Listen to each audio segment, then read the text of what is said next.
Halo Sobat Mortar Indonesia, selamat datang di Belajar Bareng Kami by Mortar Indonesia, sebuah program terbaru dari Mortar Indonesia yang akan membahas tentang keunikan maupun desain dari suatu bangunan yang ada di Indonesia, ataupun hal-hal menarik dari dunia arsitektur, dan juga wawancara eksklusif dengan sosok di balik desain tersebut. Dan hari ini Belajar Bareng Kami mendapatkan kehormatan khusus untuk bisa mewawancara secara langsung arsitek yang mungkin nggak perlu lagi dikenalkan. Ini dia Mas Ari Indra. Halo Mas Ari. Halo Sobat Mortar Indonesia semuanya. Selamat siang Mas Ari, apa kabar? Halo Fritz, apa kabar? Jadi pertama-tama sebelumnya makasih buat Mas Ari yang sudah hadir dan menjadi bintang tamu untuk episode pertama dari Belajar Bareng Kami. Dan mungkin bagi teman-teman yang saat ini baru pertama kali ketemu sama Mas Ari, boleh diperkenalkan Mas Ari Indra tuh seperti apa sih? Terima kasih Fritz, terima kasih Mortar Indonesia. Halo, saya Ari Indra, saya arsitek. Saya sudah berprofesi ini selama 30 tahun. Mungkin akan another years to come juga. Sekarang saya tinggal di Salatiga, berprofesi dari Salatiga dengan kantor di Jakarta, di Salatiga juga ada. Dan sekarang saya juga mengelola sebuah hotel, Pitu Rooms, yang akan menjadi salah satu bahan perbincangan kita kali ini ya, Fritz? Betul sekali, Mas Ari. Jadi kalau mungkin teman-teman yang sebelumnya sudah kenal Mas Ari sebagai seorang arsitek, dan sekarang Mas Ari merambah ke suatu unit bisnis yang baru, yaitu di hotel. Jadi sebenarnya sekarang bagaimana Mas Ari memanage kesibukan sebagai seorang arsitek dan juga untuk memanage hotel yang akan kita bahas setelah ini? Sebenarnya saya punya beberapa mainan. Oke. Ada Abode yang teman-teman sudah tahu semua mungkin, ada di Jakarta kantornya. Kemudian sejak 4 tahun yang lalu saya membuat sebuah platform arsitektur baru yang sifatnya lebih kolaboratif itu di Indonesia. Kami banyak mengerjakan proyek-proyek sosial. Nah, Pitu Rooms ini sebenarnya adalah salah satu produk dari masa pandemi di mana semua hampir terhenti. Terus kemudian tiba-tiba saya dan teman-teman di platform baru saya yang bernama Sahabat Selogene itu tiba-tiba punya waktu untuk membuat sesuatu di lahan sempit yang memang sudah dimiliki cukup lama. Waktu itu belum kepikiran mau membuat apa, sehingga akhirnya terjadilah Pitu Rooms yang menjadi salah satu proyek Sahabat Selogene yang pertama.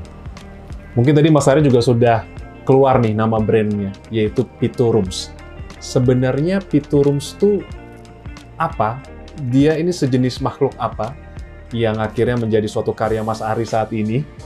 Dan bagaimana Mas Ari juga melihat dari kondisi Pitu Rooms ini, mulai dari bangunan yang sebelumnya sampai akhirnya sekarang menjadi suatu bangunan yang sangat unik di kota Salatiga. Salatiga itu kota yang unik ya, Fritz ya. Jadi ada satu joke yang sangat dikenal oleh banyak orang kalau ditanya, kamu tinggal di mana? Di Salatiga. Terus, oh dapat 7 dong. Iya. Karena belum tentu ya, kalau soalnya 100 kan nggak dapat 7. Nggak dapat 7, Tapi itu jadi joke yang kemudian menjadi garing buat orang Indonesia. Dan itu kemudian saya abadikan di sini sebagai nama hotelnya, 7 itu kan Pitu. Dan kebetulan juga kamarnya jumlahnya 7, Pitu, jadi namanya jadi Pitu Rooms. Jadi ada 7 kamar. Ada 7 kamar di Salatiga yang katanya dapat 7. Oke, jadi akhirnya semua berkorelasi ya Mas ya? Ya, dan kebetulan 7 juga angka keberuntungan kan katanya ya. Betul. Jadi semoga beruntung. Amin. Amin. Dan kalau ngelihat Pitu Rooms ini di suatu lahan yang sangat sempit menurut saya, itu bagaimana Mas Ari untuk bisa membuat desainnya? Artinya dalam pengertian, apakah memang ketika membeli lahan ini sudah terpikir akan membuat suatu hotel yang lebarnya cuma 2,8 meter? Atau memang ada ide-ide lain sebelumnya yang akhirnya tersisihkan dan akhirnya membuat hotel seperti ini? Dulu awal-awal saya sering ke Salatiga dan rumah saya belum jadi gitu. Kebetulan saya sering tinggal di ada sebuah hotel di dekat sini yang sekarang menjadi kompetitor. Tapi waktu itu kalau pagi suka makan pagi di depan dan tiba-tiba melihat ada lahan yang sangat strategis tapi sempit dan ternyata dijual tapi tidak laku-laku karena tidak bisa dimanfaatkan sebagai apa-apa gitu. Buat mobil masuk nggak bisa, jadi ruko juga nggak bisa. Akhirnya waktu itu sebenarnya agak impulsif sih, dibeli, kemudian belum tahu mau jadi apa. Tapi memang sudah terpikir karena posisinya di tengah kota, alangkah tepatnya kalau dijadikan sarana publik. pabriknya apa belum tahu. Sampai waktu masa pandemi itu sempat berpikir apakah ingin membuat klinik bersama atau spa, sampai akhirnya kemudian datanglah ide membuat hotel karena alasan itu tadi, di Salatiga sepertinya belum ada fasilitas hospitality yang memenuhi standar sekarang lah gitu. Sehingga akhirnya dibuatlah bangunan ini. Terus kenapa menjadi seperti ini ya, karena semua adalah keterbatasan ya, karena bagaimana lahannya sempit, strukturnya juga menjadi sangat mahal, dan sehingga semuanya harus dimanfaatkan sebesar-besarnya. Setiap sentimeter sangat di dalam berharga. bangunan ini sangat berharga. Karena setiap sentimeter itu harus BEP, harus balik modal. Karena untuk membuat bangunan kecil seperti ini, kalau orang bilang murah dong, bangunan kan kecil tapi tinggi. Enggak, justru membuat bangunan kecil seperti ini menjadi mahal karena itu tadi memerlukan ketelitian dan juga perhitungan yang tepat.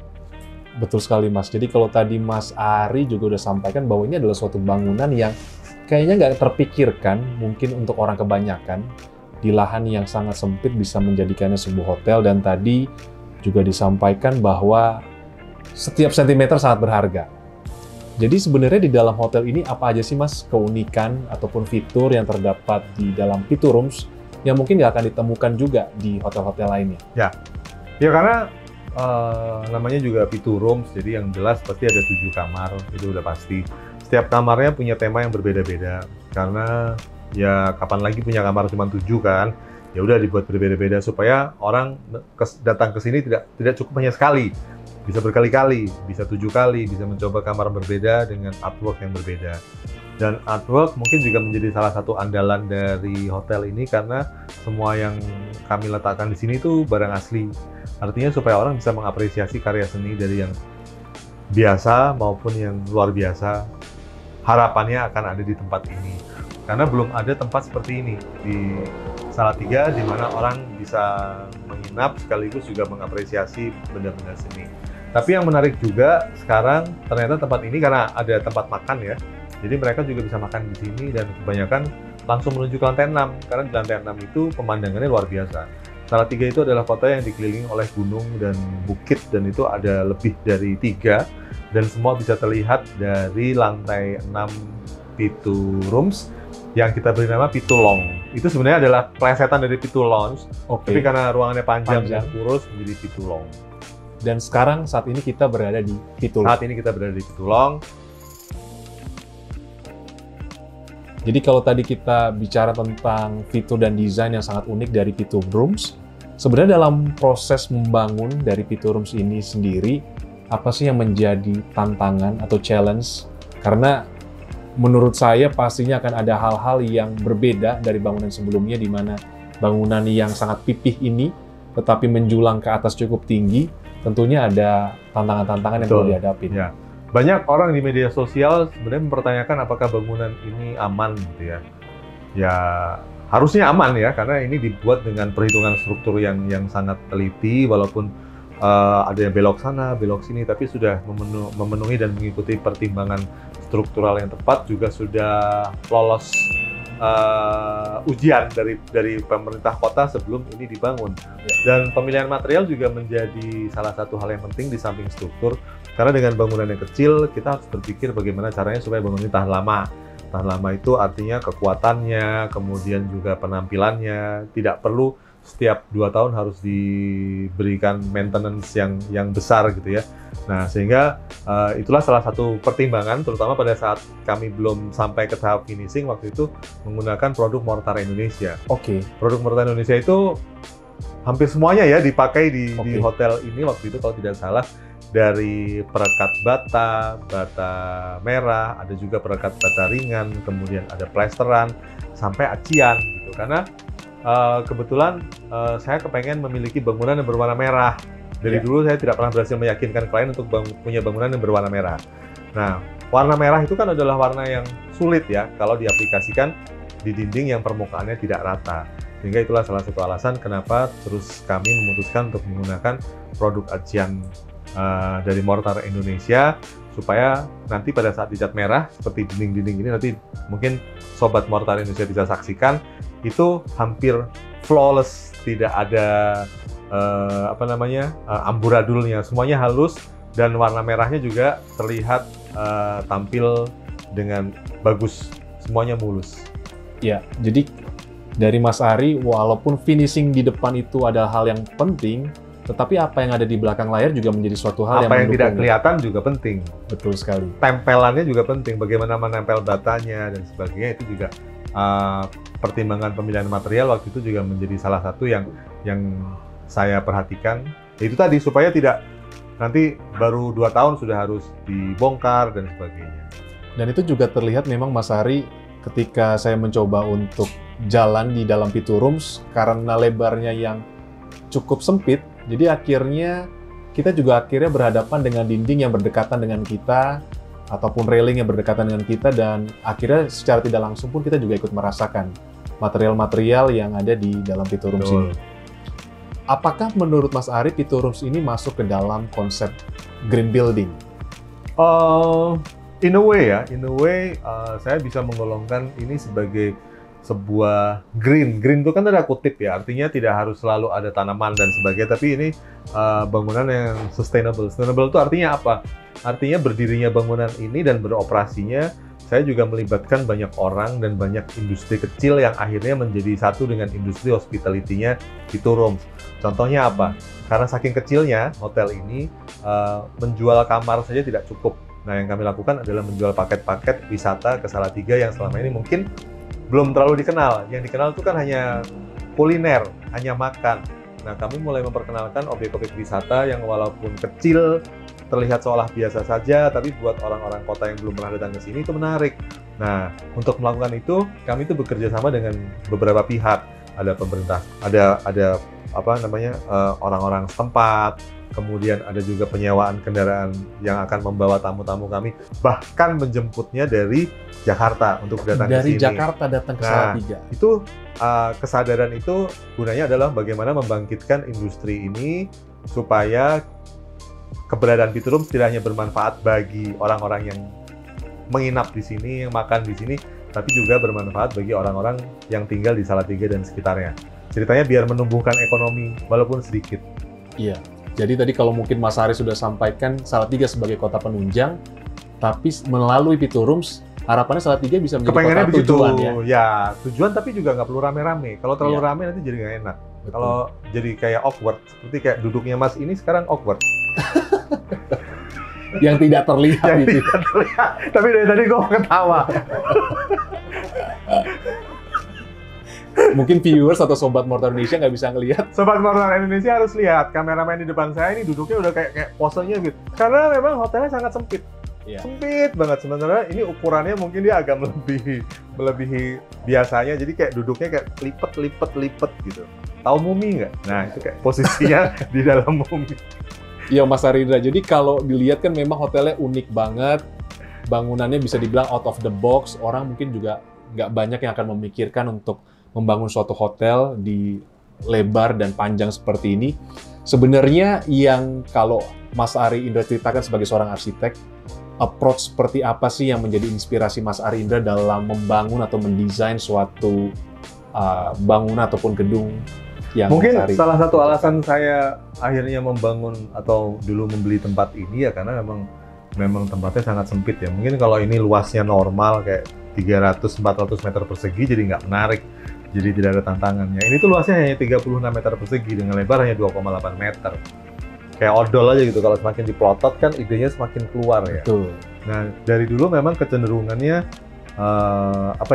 saya bahkan tidak terlalu menantang kalau kondisi lahannya normal, kotak, kalau berlereng-lereng, sempit, di pinggir jurang, di pinggir kali itu. Nah, itu justru sangat menarik. Nah, mungkin itu juga kenapa akhirnya terjadilah bangunan ini. Sehingga kalau ditanya, terus apa sih dasar pemikiran saya untuk membuat sebuah bangunan? Biasanya ya lebih kepada tuntutan sih. Tuntutan tuh banyak. Tuntutan lahan, kemudian tuntutan kebutuhan, tuntutan ekonomi mungkin. Sehingga ego bisa nomor sekian gitu ya. Walaupun itu tidak bisa dikesampingkan karena biasanya yang menarik dari seorang arsitek adalah egonya. Egonya itu harus tampil gitu ya di bangunan yang dibuatnya. Tapi pertama kali memang harus bisa berfungsi dulu, harus bisa bermanfaat dulu. Bisa mungkin memanfaatkan hal-hal yang justru tidak pernah dipikirkan oleh orang kebanyakan. Nah, itu sebenarnya yang menarik dari profesi ini itu jadi justru itu gitu. Bukan hanya mengejar bentuk, mengejar ruangan yang bagaimana, enggak, sebenarnya dari kebutuhan. Oke Mas Ari, kalau kita bicara saran tentang Piturums, so what's next? Jadi apa yang mungkin menjadi next action-nya seorang Ari Indra setelah bangunan Piturums ini? Ada nggak sih proyek-proyek lainnya yang mungkin kurang lebihnya akan seperti ini, jadi melihat dari keterbatasan dan akhirnya membuat suatu karya ataupun desain dari suatu bangunan atau gedung? Sebenarnya pertama dengan adanya Piturums ini saya menceburkan ke suatu hal yang tidak terbayangkan sebelumnya ya. Tiba-tiba saya mempelajari dan mau tidak mau mendalami dunia hospitality, bagaimana melayani orang, bagaimana bersaing di industri hospitality yang kebetulan kalau di Salatiga mungkin belum terlalu banyak yang bermain di dalam ranah serupa. Sehingga kemudian kalau ditanya what next, setelah ini berdiri, memang banyak kemudian orang meng-approach saya untuk membuat tempat yang sama. Tapi sebenarnya saya belum bersedia untuk melakukan itu karena menurut saya ini harus sesuatu yang dibesarkan dulu sampai mungkin setahun, 2 tahun, baru nanti mungkin kita berpikir untuk berikutnya. Tapi kalau dari sisi arsitektur, sebenarnya kemudian orang banyak yang datang ke saya karena berpikir bahwa ternyata nih arsiteknya cerdik, sedikit licik juga ya, bisa bikin memanfaatkan sekecil-kecilnya gitu. Kayak kemarin ada yang datang dengan lahan yang kecil banget. Tapi ya tidak semua lahan kecil kemudian terus bisa dibuat sesuatu karena kadang-kadang tuntutannya juga tidak make sense gitu ya. Nah, kalau ditanya what next ya berikutnya ya mungkin saya akan berfokus kepada hal-hal yang lebih seperti yang ini ya, seperti yang sekarang ada di sini, Piturums yang dibantu oleh Mortar Indonesia. Bagaimana membuat sebuah bangunan di lahan yang mungkin awalnya tidak mungkin, tapi di situ kita bisa menumbuhkan banyak hal, bisa menghidupkan ekonomi, bisa membuat orang belajar hal yang baru, bisa membuka mata orang di sekitar kita, dalam hal ini di Salatiga, bahwa oh ternyata di Salatiga bisa gitu, ada hal yang seperti ini. Cita-cita saya mungkin akan lebih ke sana, akan lebih bagaimana membangun hal-hal yang baru untuk kota yang sekarang menjadi tempat tinggal saya ini. Oke Mas Ari, jadi di episode kita saat ini pun tentunya akan banyak sahabat atau sobat Mortar Indonesia yang akan menyaksikan video ini, baik mungkin mereka yang mengambil jurusan arsitektur ataupun yang bercita-cita menjadi seorang arsitek. Dari Mas Ari Indra sendiri sebagai seorang arsitek yang sudah melanglang buana di dunia ini, kira-kira tips apa ataupun mungkin pesan apa yang bisa disampaikan kepada anak-anak muda Indonesia yang bercita-cita menjadi seorang arsitek seperti seorang Ari Indra? Untuk Sobat Mortar Indonesia. Untuk Sobat Mortar Indonesia. Profesi ini tuh sekarang tantangannya besar dan banyak ya. Jadi karena arsitek semakin banyak, kemudian juga, tapi juga diimbangi dengan banyak tempat, kota, dan bangunan yang harus dibangun gitu ya. Sebenarnya memang pangsa pasarnya, kalau kita bicara pasar, sangat luas. Tapi mungkin yang bisa dipesankan ya, kalau ada yang bercita-cita di antara penonton Sobat Mortar Indonesia ingin menjadi arsitek atau bercita-cita untuk kuliah menjadi arsitek, mungkin yang bisa saya bilang juga bahwa Anda semua itu harus menemukan ceruk sendiri, karena profesi ini saking luasnya.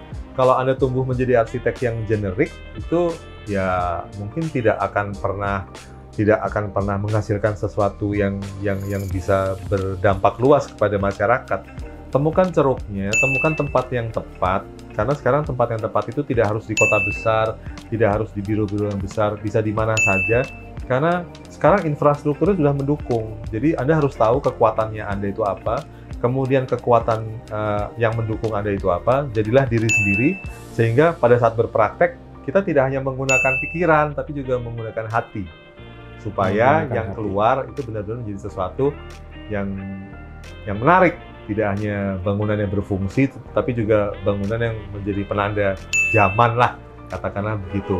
Syukur-syukur bisa menjadi penanda kota, syukur-syukur bisa menjadi penanda negara, siapa tahu kan? Ya. Gitu. Sebuah pesan yang menurut saya sangat dalam, bahwa kita harus mengeluarkannya dari hati ya Mas? Dari hati. Dari hati, karena kalau apapun yang keluar dari hati, pasti hasilnya juga akan menjadi yang terbaik. Terima kasih Mas Ari Indra. Terima kasih Fritz. Ya, untuk kesempatan yang diberikan oleh Mas Ari Indra untuk kita melakukan wawancara eksklusif secara langsung dari owner maupun arsitek dari Pitu Rooms. Dan tadi kita sudah membahas beberapa keunikan dan juga fitur yang ada di Pitu Rooms. Dan bagi teman-teman ataupun sobat Mortar Indonesia yang penasaran gimana sih Pitu Rooms, apa aja yang terdapat di dalamnya, jangan lupa saksikan episode kedua dari Belajar Bareng Kami. Karena bersama Mortar Indonesia, semua jadi bisa.